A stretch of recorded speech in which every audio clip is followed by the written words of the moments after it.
In this West African village, when the inhabitants learned that a new school was about to be built, it seemed like the future became brighter.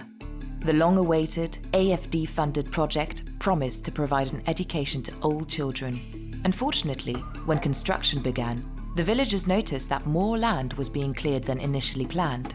As a result, they got concerned to see landslides, erosion, and threats to the neighboring farmland. But now that the project has begun, can they do anything about it? What avenues do they have to make their voices heard? At AFD, listening to feedback from the field is a core concern, as is correcting mistakes that might have been made.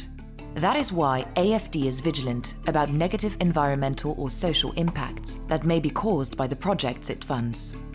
In 2017, a system was set up to process grievances, the AFD Environmental and Social Complaints Mechanism.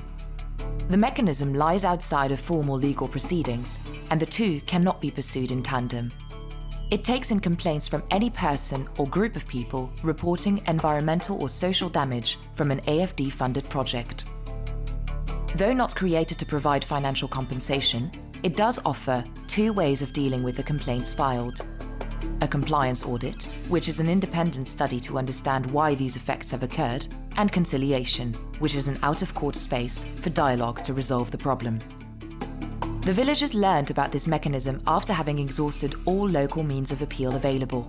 They then designated a representative who submitted their complaint online. This representative was guided at each stage and kept informed of the processing of their request, conducted by independent experts. Together, they found a solution.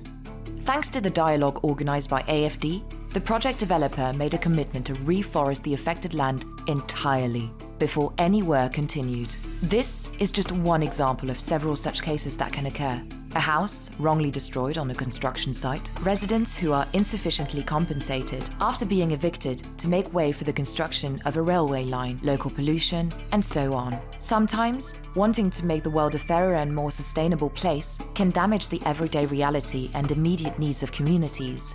That is why AFD has established a mechanism to provide increased vigilance and respond in an impartial and transparent manner to the concerns of all.